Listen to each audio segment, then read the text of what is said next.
बुद्धिमत्ता से उन्होंने एक नियम, पारंपरिक नियम बनाया कि जन्म से ही लोक वर्ण व्यवस्था है। ये बहुत बड़ी विषय है। जाति हमारे यहाँ नहीं है, हमारे यहाँ वर्ण व्यवस्था है। जाति तो धीरे धीरे व्यवस्थाएं बदलती गई, राजनीति होता गया किन्हीं किन्हीं कारण। और जातियों में छोड़िए, ब्राह्मणों में नाना प्रकार की जातियां हो गई। आप जिस क्षत्रिय क्षत्रियों में नाना प्रकार के लोग कहते हैं, पालीवाल क्षत्रिय, फला क्षत्रिय, बढ़ते चले गए। और दुर्भाग्य ऐसा रहा, देश की ऐसी परिस्थितियां हैं, लोग उसमें बसते चले गए।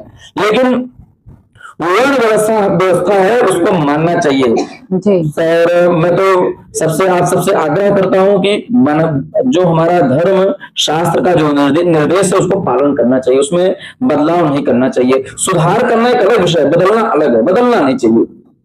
जिस तरह से आपने ये कहा कि वर्ण व्यवस्था को फॉलो करना चाहिए, ठीक, तो उसी हिसाब से पुराणों में एक आश्रम व्यवस्था भी बनी थी। हाँ बिल्कुल ठीक, जैसे बाल्या। नमस्कार, खुशामदीद, गुड इवनिंग। गुरु संस्कृत का शब्द है। गुरु शब्द यानी अंधकार से प्रकाश की ओर ले जाना। गुरु वो ही नहीं जो हमें शिक्षा देता है, बल्कि गुरु वो भी है जो हमें आध्यात्म का मार्गदर्शन कराता है। चलिए आज मिलते हैं हमारे आजमगढ़ जिले के एक ऐसे गुरु से जिन्हें पूरा जिला गुरु जी कहता है। संस्कृत में आचार्य, हिंदी में एमए और ज्योतिषाचार्य में बहुत सारी डिग्रियां प्राप्त करने के बाद विगत 2007 से आध्यात्म का मार्गदर्शन करा रहे जिले में, जिनका नाम है पंडित सत्यम त्रिपाठी, पर हृदय स्थल की गहराइयों से जिलेवासी इन्हें सत्यम गुरु जी के नाम से जानते हैं। आज हम अपने में स्वागत करते हैं सत्यम गुरु जी का। राधे राधे गुरु जी। जय श्री राधे। पहले हम चाहेंगे कि आप अपना परिचय हमारे साथियों को बताएं। मैं पंडित सत्यम गुरु ज्योतिष एवं कर्मकांड का कार्य करता हूं और सदैव धर्म के उत्थान को लेकर कार्य करना हमारा लक्ष्य है। अनवरत मैं यही प्रयास करता हूं। शेष वृत्ति भी यही है, धनोपार्जन भी यही है और इस कार्य में मुझे बहुत आनंद आता है। उसका दो कारण है, एक तो भरण पोषण की आंशिक व्यवस्था, दूसरा भजन करने का मौका मिलता है। ना चाहते हुए भी हमको भजन करना पड़ता है। तो जिस प्रकार अग्नि का वह स्वभाव होता है कि उसको स्पर्श किया जाए, जानबूझकर अथवा गलती से स्पर्श हो जाए, वह जला देता है। उसी प्रकार भजन हम आपके कारण करते हैं, अपने अनुष्ठान के कारण करते हैं या स्वेच्छा से करते हैं। भजन करने का जो परिणाम है वह पाप को नष्ट करता है। तो मुझे बड़ी खुशी होती है कि इस वृत्ति में मैं हूं और मैं गर्व से कहता हूं मैं ब्राह्मण हूं, ब्राह्मणत्व का काम करता हूं और सदैव सनातन को उत्तरोत्तर पथ पर प्रशस्त करने का प्रयास करता हूं। मॉडर्निज्म में इस कास्ट का जो सर्कुलेशन बना उसको एजुकेशन के हिसाब से डिवाइड कर दिया गया। तो अब जो ब्राह्मण है वो क्षत्रिय का भी कार्य करता है, वैश्य का भी, और कोई वैश्य इतना ज्यादा एजुकेटेड हो जाता है कि वो ब्राह्मण की तरह शिक्षा प्राप्त करके लोगों का मार्गदर्शन करता है। क्या आपको लगता है कि मॉडर्निज्म में जो पुरानी चीजों को चेंज किया गया है, आपके हिसाब से ये कितना सही है? नहीं, मैं इसका समर्थन नहीं करता हूँ, क्योंकि हमारे यहाँ 4 वर्ण की व्यवस्था है, ब्राह्मण, क्षत्रिय, वैश्य, शूद्र। और जो आरक्षण की बात आज होती है, सबके पास आरक्षण था कि किसी को जीविकोपार्जन के लिए कुछ ढूंढना नहीं पड़ता था, पहले से चयनित था कि यह व्यक्ति यह कार्य करेगा। हुआ क्या कि विगत कुछ वर्षों में जब मुगलों का शासन था, अंग्रेजों का शासन था, तो जाति इसलिए बांट दिया गया, जातियों के आधार बांट दिया गया, क्योंकि पहले हर व्यक्ति जो कार्य करता था उसको वही उपाधि मिलती है। आज भी जो शिक्षा का कार्य करता है वो गुरु होता है कि नहीं होता? ऐसा है, बिल्कुल होता है। तो हमारे जो समाज के बौद्धिक जन जो लोग हैं, उन्होंने देखा कि मुगल जो है यह हमारे में प्रवेश कर जाएंगे, क्योंकि कार्य से वो इस वृत्ति में आएंगे तो ब्राह्मण काम करेंगे, सेवा काम करेंगे, शुद्ध हो जाएंगे, व्यापार काम करेंगे तो वैश्य का कार्य हो जाएगा। तो उन्होंने बुद्धिमत्ता से उन्होंने एक नियम, पारंपरिक नियम बनाया कि जन्म से ही लोक वर्ण व्यवस्था है। ये बहुत बड़ी विषय है। जाति हमारे यहाँ नहीं है, हमारे यहाँ वर्ण व्यवस्था है। जाति तो धीरे धीरे व्यवस्थाएं बदलती गई, राजनीति होता गया किन्हीं किन्हीं कारण। और जातियों में छोड़िए, ब्राह्मणों में नाना प्रकार की जातियां हो गई। आप जिस क्षत्रियों में नाना प्रकार के लोग कहते हैं, पालीवाल क्षत्रिय, फला क्षत्रिय, बढ़ते चले गए। और दुर्भाग्य ऐसा रहा, देश की ऐसी परिस्थितियां हैं, लोग उसमें बसते चले गए। लेकिन वर्ण व्यवस्था है उसको मानना चाहिए।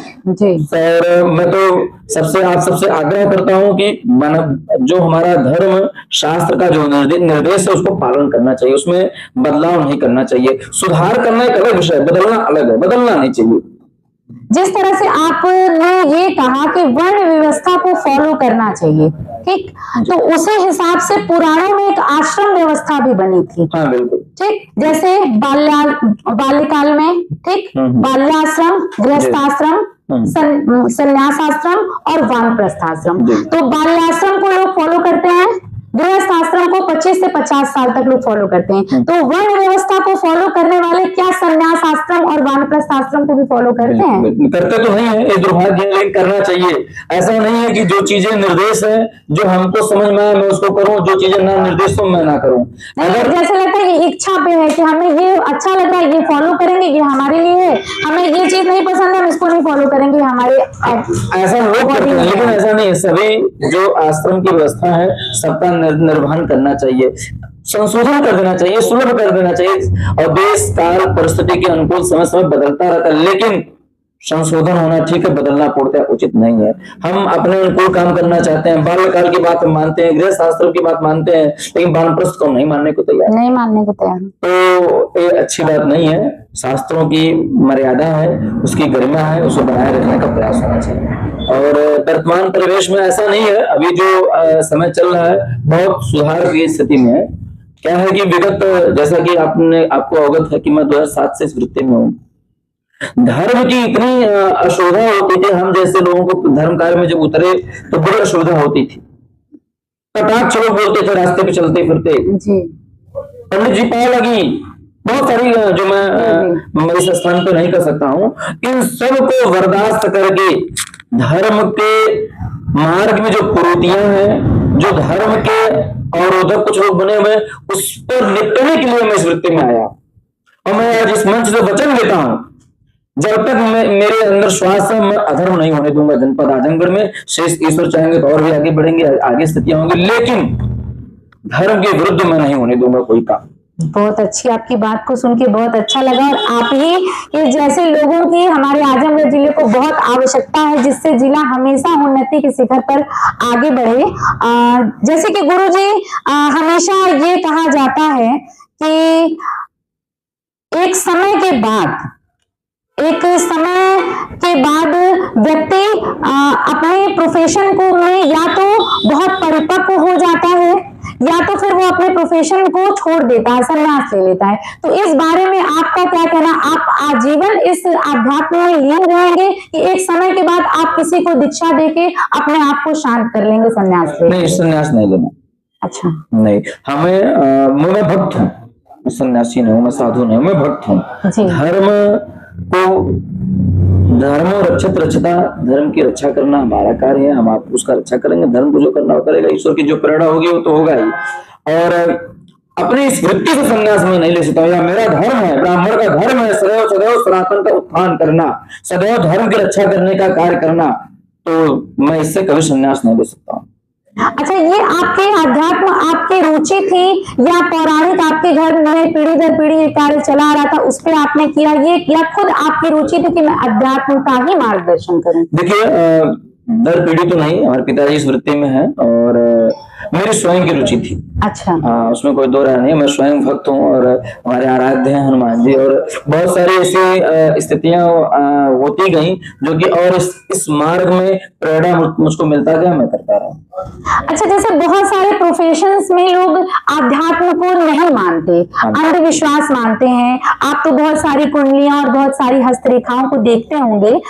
तो जैसे मैं खुद भी ये जानना चाहती हूँ पर्सनली कि अगर किसी की कुंडली या किसी की हस्तरेखा देख के जो भी ज्योतिषाचार्य लोग बातों को बताते हैं, उसमें कहाँ तक सच्चाई होती है? 100% योग्य ज्योतिषाचार्य के पास 100%, आप योग्य चिकित्सक के पास रहती हो तो 100% आपको लाभ होता है। विषय योग्यता की, आप किसके यहाँ जा रहे हैं, शास्त्र कहता है, नीति कहती है, चिकित्सक और गुरु ध्यान पूर्वक चयनित करना चाहिए। ऐसे नहीं चलते फिरते किसी व्यक्ति को अपना लीजिए, चयनित करिए वो आप गुरु योग्य है कि नहीं है, आपका चिकित्सक आपकी योग्य है कि नहीं है, और योग्य रहेगा तो 100% फल रहेगा। उनकी कथनी 100% सही रहेगी। हमारे यहाँ ऋषि मुनि की परंपरा रही है, गुरु वशिष्ठ रहे, विश्वामित्री रहे, तमाम नाना प्रकार के ऋषि रहे, देवर्षि नारद रहे। तो जो बातें बताते हैं वो 100% बताते हैं, उसमें कोई दोहरा नहीं है। निर्भर करता है कि कैसे ज्योतिषी के पास है। अगर योग्य जगह पे है तो ठीक है, अयोग्य है तो उसका तो फिर आदमी भ्रमित होता है और सभी लोग ये कहते हैं कि आध्यात्म अंधविश्वास है। बिल्कुल बिल्कुल। और एक दुर्भाग्य हमारे यहाँ नाना प्रकार के लोग वेश बदल कर काम कर रहे हैं। हिंदू से गैर हिंदू भी इस स्थिति में है। और इसलिए मैं सबसे आग्रह करता हूं कि कोई भी व्यक्ति धर्म के धार्मिक स्वरूप में हो तो ही जांच पड़ताल करके ही उसको अपना गुरु बनाए। ऐसे नहीं चलते फिरते किसी व्यक्ति को गुरु बना दिया जाए। अच्छा, जैसे बहुत देखा गया है कि हिंदुओं में महिलाएं तो 90% तक बहुत ज्यादा पूजा पाठ करती हैं, पर पुरुष जो भी है वो 10 से 20% तक बहुत ज्यादा पूजा पाठ करते हैं और 80% तक पुरुष अब बहुत पूजा पाठ में नहीं, थोड़ा मोड़ा कर लिया और या कह देते हैं कि अरे हमारी पत्नी तो खुद ही इतनी भक्ति कर रही है, हम क्या करें। तो क्या ऐसा करना उचित है या ये सही है? उचित नहीं है। विषय ये है कि परिस्थितियां, देखिए हम जो सनातनी लोग हैं, हमारे ब्लड में प्रभु का वास है। हम दिखाना नहीं पड़ता है हमको क्या करना पड़ता है। पुरुष का भी अपना एक धर्म होता है। मात्र पूजा करना ही धर्म नहीं है, परिवार का निर्वहन करना भी धर्म है, अच्छी शिक्षा देना भी धर्म है, अच्छा चिकित्सक व्यवस्था करना है, उसके लिए अर्थोपार्जन करना पड़ेगा। तो एक पुरुष जो भारत जहां तक मैं जानता हूँ, आज सभी लोग पुरुष प्रधान देश है और ईश्वर करें सभी प्रधान हो, तो उनकी परिस्थितियां ऐसी होती हैं। लेकिन ऐसा नहीं कर सकते वो अधार्मिक है। पुरुष की अनुमति है तभी आप पूजा घर में कर पा रहे हैं। पुरुष की ही अनुमति है तभी आप उस कार्य को कर पा रहे हैं। व्यवस्था तो पुरुष ही दे रहा है ना। तो ऐसा नहीं है, जैसा जिसके पास समय हो। मैं तो देखता हूँ बहुत सारे लोग हैं जिनके पास समय नहीं रहता है कर्म कांड करे, लेकिन धर्म के मार्ग पर प्रशस्त रहते हैं, नाम जप करते हैं, रामचरितमानस का पाठ करते हैं। जहां धर्म कार्य होता है वहां बड़े हर्षोल्लास से उसमें सम्मिलित होते हैं। तो ऐसा नहीं है कि जो लोग पूजा पाठ नहीं करते वो धार्मिक नहीं है या सनातनी नहीं है। सभी लोग हैं, सबकी अपनी अपनी अलग अलग परिस्थितियां हैं। और मैं कहता हूँ अपने गृहस्थ आश्रम में है तो आपके लिए आपका परिवार, आपका बंधु बांधव, आपका समाज महत्वपूर्ण है। आप चलते फिरते उठते नाम जप करेंगे, क्या आवश्यक है पूजा करना 24 घंटे? ऐसा नहीं है, करिए। अगर समय का अभाव हो तो चलते फिरते नाम जप करिए। लेकिन देखा ये गया है कि हिंदू समाज में दूसरे किसी धर्म जाति को नहीं अवहेलना उनकी कर रहे हैं, नहीं ठेस पहुंचाना चाह रही हूँ, नहीं मैं नाम लूंगी, बट हिंदू समाज से ज्यादा दूसरे किसी धर्म में अगर आप जाएंगे तो हमें लगता है पुरुष जितना ज्यादा उन चीजों को फॉलो करते हैं उतना आपके हिंदू धर्म में पुरुष नहीं फॉलो करते हैं।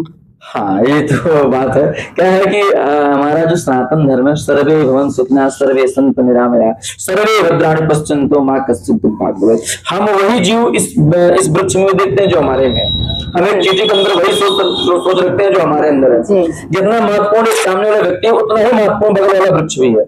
हम सबको एक समान देखते हैं। परहित सरिस धर्म नहीं पाई। परहित हम ऐसा कार्य करेंगे जो जिससे जनमानस का हित हो। हमारा यही धर्म है और हमारा सनातन धर्म है। हर एक व्यक्ति इसका निर्वहन करता है। मैं बहुत दूर की बात नहीं, बट वृक्ष को देखिए पूजन करते हैं, नहीं करते हैं? करते हैं, बिल्कुल। गाय माता का पूजा करते हैं, बिल्कुल। गाय माता हमारे यहाँ तो चींटी को छोटा बच्चा का, आप एक घर में छोटा बच्चा का चींटी चढ़ेगा, मना कर राम राम पाप। अन्य धर्मों में ऐसा नहीं है। अन्य धर्मों में सिखाया जाता है बलि प्रथा। अन्य धर्मों में सिखाया जाता है मांस का व्यसन करना। हमारे सनातन धर्म में स्थापित है। अच्छा, मैं ये जानना चाहती हूँ कि ऐसे सनातन धर्म के समकक्ष क्या कोई ऐसा धर्म है जो सनातन धर्म के समकक्ष है, उसको टच करता है? बहुत सारे धर्मों में आपको ऐसा लगता है कोई ऐसा धर्म हो जो सनातन धर्म के समकक्ष हो? देखो, धर्म के लिए सनातन और संप्रदाय एक ही धर्म है। ईश्वर एक है, ईश्वर रूप अनेक है। अन्य जो लोग मानते हैं वो धर्म नहीं है, वो संप्रदाय है। मैं उसको धर्म नहीं मानता। अच्छा, सभी धर्मों की अपेक्षा हमारे सनातन धर्म में स्त्रियों की एक बहुत ही मान्यता है, बहुत ही सम्मान दिया जाता है, बहुत बड़ी भूमिका है। लेकिन आज के पुरुष समाज में स्त्रियों को हर चीज में रोका जाता है और बहुत सारी बाउंडेशन लगाई जाती हैं। तो ऐसा आप इसके बारे में आपका क्या विचार है? इस परिस्थिति को कैसे सनातन धर्मी चेंज करेंगे? नहीं, कुछ चीजें बीच में ऐसा जो प्रतीत हुआ या दिखाई पड़ा किस तरह होती है, ऐसा होता नहीं है। लक्ष्मी की स्वरूप दी जाती है स्त्रियों को, कन्या को हम भगवती मानते हैं। हमारे यहाँ कन्या पूजन की व्यवस्था और किसी धर्म में नहीं किसी संप्रदाय में नहीं। हमारे यहाँ लोग सौभाग्य की बात मानते हैं, किसी घर में बच्ची पैदा होती है स्त्रियों को शक्ति का स्वरूप में देखते अच्छा, किसी घर में बच्चे पैदा होते तो लोग ये क्यों कहते हैं लक्ष्मी माँ का जन्म हुआ, ये क्यों नहीं कहते सरस्वती माँ का जन्म हुआ? देखिए ये क्यों नहीं कहते, ये क्यों नहीं, क्यों भाई? लक्ष्मी माँ जैसे है वैसे सरस्वती माँ है, और लक्ष्मी माँ से सरस्वती माँ को अर्जित नहीं किया जा सकता, ये तो आप भी जानते हैं। लेकिन सरस्वती अगर आपके पास विराजमान आपके मस्तिष्क में है तो आप बहुत सारी लक्ष्मी को अर्जित कर सकते हैं। तो ये क्यों प्रथा बनी हुई है, लड़की पैदा होने पे लक्ष्मी ही आई है, क्यों सरस्वती क्यों नहीं आई है? प्रथा नहीं बनी हुई है।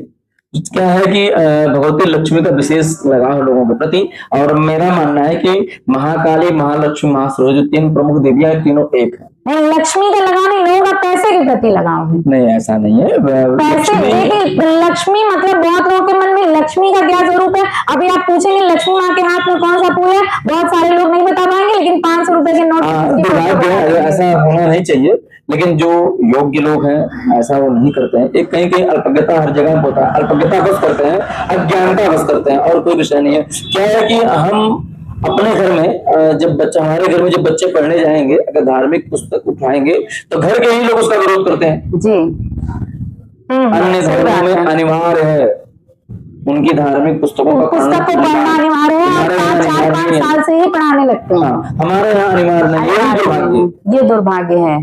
लोग खुद ही सनातन की तरफ नहीं ले जाते और फिर कहते हैं सनातन का हनन हो रहा है। अच्छा गुरु जी, कुछ दिन पहले मुझे तो आपने बुलाया नहीं था, वैसे आपका विवाह हुआ था, मुझे पता चला, मैंने बहुत लोगों पे देखा, मुझे बहुत दुख है कि आपने मुझे नहीं बुलाया। चलिए कोई बात, मैं ये नहीं कह सकती कि नेक्स्ट टाइम, ये भी नहीं कह सकती मैं। तो मैं ये जानना चाहूंगी कि जैसे आपके पास भी एक धर्म पत्नी है, तो पुरुषों का अपनी पत्नी के प्रति क्या कर्तव्य होना चाहिए? सबसे पहले तो विवाह में आपको बुलाया नहीं, उसके लिए क्षमा प्रार्थी। तो दूसरा यह है कि अर्धांगिनी का स्वरूप माना गया। शरीर में एक अंग अगर स्पर्श होता है, अगर इस हाथ में चोट लगती है कितना प्रभाव होता है। बहुत अर्धांगिनी की उपाधि दी जाती है। अब इससे बड़ी उपाधि इस पृथ्वी पर न किसी धर्म में, न किसी समुदाय में, न किसी संप्रदाय में अर्धांगिनी की उपाधि दी जाती है हमारे सनातन धर्म में स्त्रियों के प्रति। हमें नहीं, सबके लिए, सब लोग करते हैं।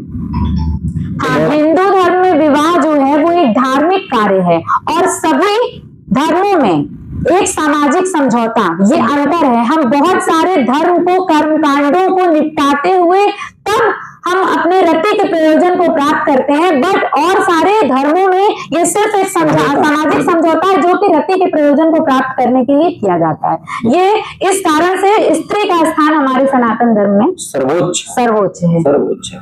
हमारे यहाँ अभी हिंदू विवाह में देखा जाए, अगर पुरुष की संपत्ति में 50% स्त्रियों का विवाह होने के बाद, हाँ बिल्कुल है।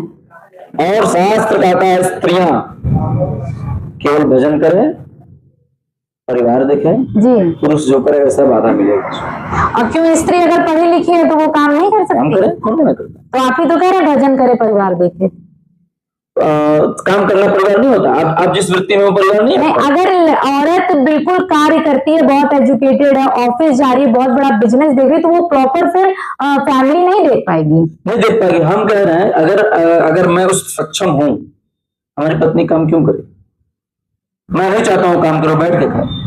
नहीं, अगर उसके में टैलेंट है, वो पढ़ी लिखी है, उसके माता पिता को देखिए, अगर गाड़ी के, गुरु जी क्षमा चाहूंगी, अगर गाड़ी के दोनों पहिए समानांतर चल रहे हैं तो मुझे लगता है कि गाड़ी 150 की स्पीड से जाएगी, और अगर गाड़ी के आगे पीछे के पहिए में छोटे बड़े का अंतर है तो गाड़ी फिर वो टोटो रिक्शा की तरह चलेगी। हमारे यहाँ स्त्रियों का सर्वोपर रखा गया। हम स्त्री के द्वारा धन अर्जित को अच्छा नहीं मानते। हम चाहते हैं हम स्वयं करें। हाँ, हम असमर्थ हैं या ऐसी परिस्थितियां होती काम कर, मैं कह रहा हूँ मैं सामर्थ्यवान हूँ, मैं स्त्री ही नहीं, हमारा बालक, हमारा परिवार जो क्यों काम करे? आप करना चाहते हैं तो ऐसा बाध्यता नहीं को काम ना करे। इसका नहीं क्यों है, करने का उद्देश्य क्या है? काम। मैं बात रोक रहा हूँ, स्त्रियों को सर्व पर रखा गया सनातन धर्म में, इसलिए नहीं को काम करे। श्लोक देवी का स्वरूप और जिसको आप देवी का स्वरूप मानती हैं वो काम कर सकते। अच्छा ये बताइए, अगर आपको पुत्री प्राप्त होती है, पुत्री धन के, ठीक, और बहुत ब्रिलियंट निकल गई, यूपीएससी का एग्जाम दिया, क्रैक किया, वो आईएएस अधिकारी बन गई, तो क्या उसका वो जॉब करना काम है और उसको आप मना करेंगे करने के लिए? नहीं मना करूंगा। अगर वो करना चाहती है, हाँ। तो चाहती तब नहीं यूपीएससी निकाली है। बिल्कुल। अगर वो कुछ करना चाहती है, उसका ऐसा नहीं कि वो कार्य ना करे, तो वो भी तो स्त्री हुई, बिल्कुल कार्य कर रही है, बिल्कुल करे, लेकिन अगर यूपीएससी नहीं निकालती है, हाँ नहीं, मैं उच्च शिक्षा और उच्च कार्य की ही बात करूँ, ये नहीं कि कुछ भी करें। कह रहे हैं उच्च शिक्षा नहीं है तो भी करना चाहते हैं, कुछ तो सामर्थ्य होगा। हाँ, बिना सामर्थ्य के थोड़ी कर पाएगा। बिल्कुल करना चाहिए, उसका विरोध नहीं हमने कहा। हमने क्या बोला, अगर मैं सामर्थ्यवान हूं तो हमारा पत्नी, हमारी माँ, हमारी बहन या हमारा भाई छोटा, क्यों आपको छोटा भाई भी नहीं करेगा? जब समय आएगा तो डिपेंड हो जाएगा समय आने पे ना। आप हैं, अगर कल दिन मान लीजिए आप कहीं विदेश चले गए या आपका उनसे साथ छूट गया, तो फिर तो वो आपके आश्रित हैं, उनको दिक्कत होगी। और दूसरे विषय मैं आपको बताऊं, हम जो सनातनी है, वो मैं जो मानता हूँ और सनातन मानता है, पूर्व जन्म श्रम निर्धारित होता है। जी, पूर्व जन्म मानते हैं सर, पूर्व जन्म होता है, बिल्कुल होता है, बिल्कुल होता है। अब शास्त्र हमारा कहता है कि अगर मुक्ति मिल गई तो जन्म क्यों होगा? उसमें नाना प्रकार 84 लाख योनियां है। जो सबसे पहले जो जन्म होता है वो अदृश्य कीटाणु का होता है, जिसको बैक्टीरिया इत्यादि बोलते हैं। फिर कीट मकोड़े होते हैं, फिर वृक्ष होते हैं, फिर जलीय जंतु, नाना प्रकार, धीरे धीरे फिर मनुष्य होते हैं, फिर धीरे धीरे मनुष्य हमारा एक ऐसा जीव है जो अन्न से सबसे अधिक क्यों हंसना सीखता है, हंसता है। अन्य कोई जीव हंसता है? पशु होता है, भूख लगता है, पानी पशु को पीना होता है, लेकिन हंसता नहीं है। ईश्वर ने एक अलग चीज दी मनुष्य, क्या? हंसना। और हंसते एक सबसे महत्वपूर्ण क्या? भगवत भजन करना, नाम मंत्र का जप करना। भगवत भजन मतलब राम राम जपना 24 घंटा, सदमार्ग पे चलना, ये भगवत भजन। आपकी जो जिम्मेदारियां हैं उसका निर्वहन करना, ये भी भगवत भजन है। भगवत भजन ऐसा नहीं 24 घंटा गृहस्थ आश्रम का व्यक्ति 24 घंटा कैसे माला लेके जप सकता? हाँ, बिल्कुल नहीं जप सकता। और गृहस्थ आश्रम में स्त्रियां ही कैसे 24 घंटा? नहीं, घर परिवार देखेंगे और अगर काम करते हैं काम करेंगे, माला नहीं एक टाइम से।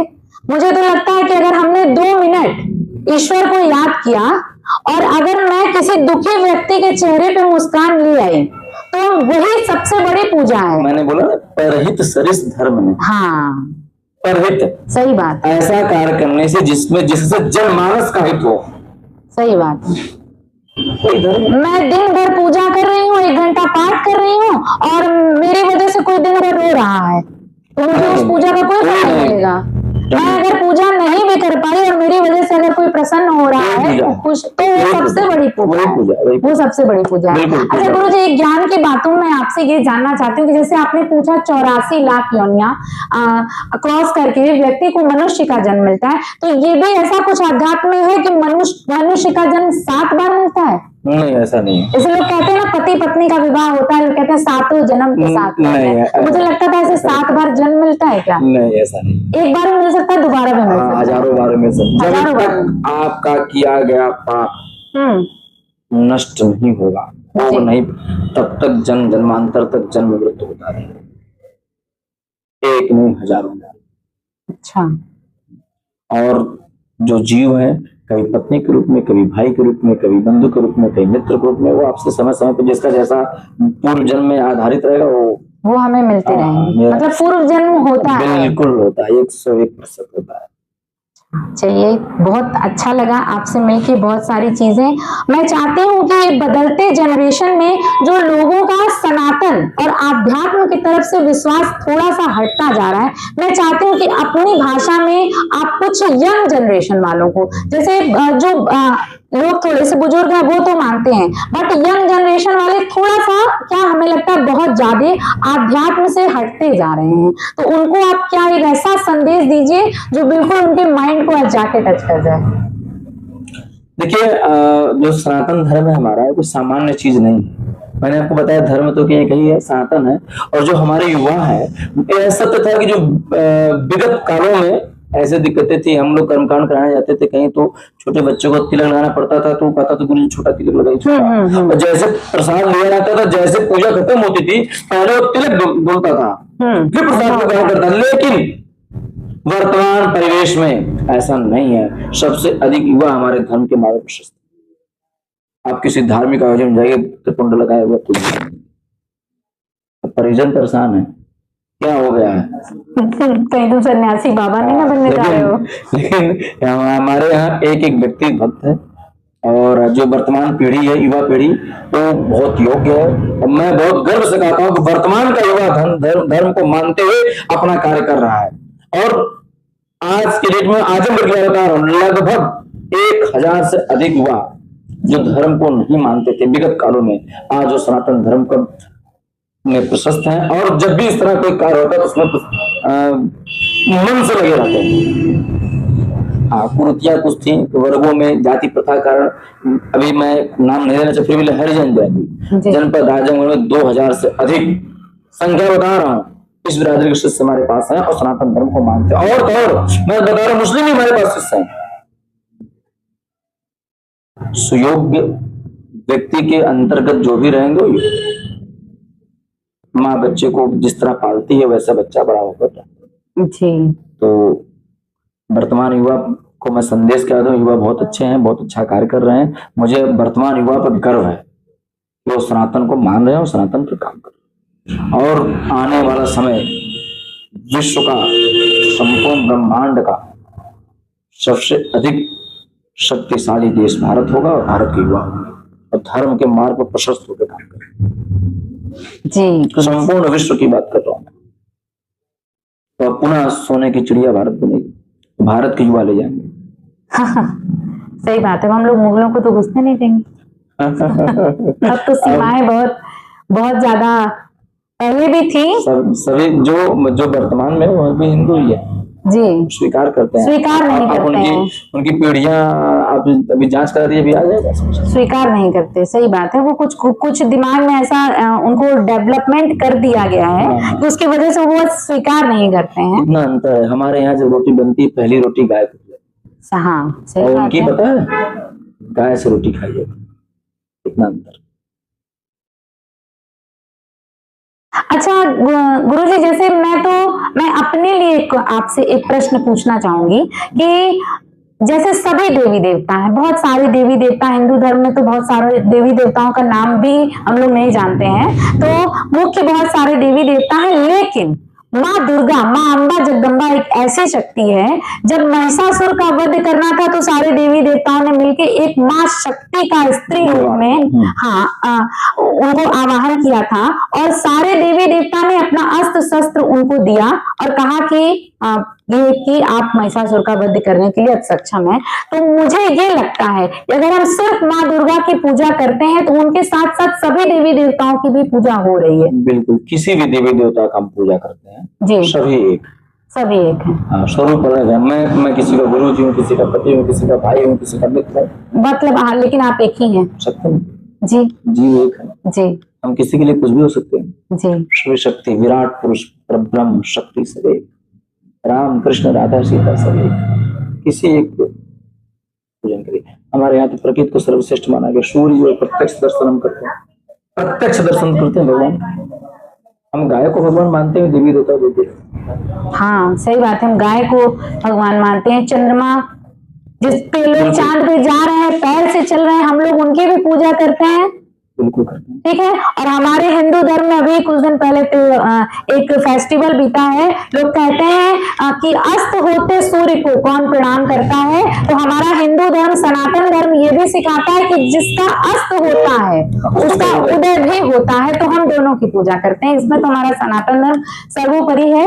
और अब मैं आपसे एक बस ये पूछना चाहूंगी कि गुरुजी, ऐसे तो आप बहुत सारे जगहों पे गए होंगे, यहाँ आके आपको कैसा लगा और कैसा लग रहा है कि ये आजमगढ़ के भविष्य के लिए क्या हमने ये जो एक नई शुरुआत की है, क्या अच्छी है? बहुत अच्छा कार्य आपने किया है, और जनपद आजमगढ़ की धरोहर है आप। और जो व्यक्ति संस्कृति, धर्म और असामाजिक मुद्दा पर बात करता है जी, और उसको समाज में प्रशस्त करता है कि जो असामाजिक कार्य है उसको ना किया जाए, जैसे आपने भी एक प्रश्न पर मुझे टिप्पणी की है, तो बहुत अच्छा लगा कि आप इस तरह का कार्य कर रही हैं। और भी बहुत सारी त्रुटियां हैं समाज में, और मैं चाहूंगा कि उसका भी अध्ययन करके उसका भी निस्तारण किया जाए। बिल्कुल, वो हम लोग अलग अलग फील्ड से लोगों को बुलाएंगे और बिल्कुल उनसे उनके विचार सीखेंगे, जो कि हम लोग समाज में लेके जाएंगे। बिल्कुल बिल्कुल। तो मैं सभी को धन्यवाद देना चाहूंगी। और आज हमारे साथ हमारे स्टूडियो में थे पंडित सत्यम त्रिपाठी जी, जिनको अपने हृदय से जिलेवासी सत्यम गुरु जी के नाम से जानते हैं। तो सभी को राधे राधे। जय श्री राम।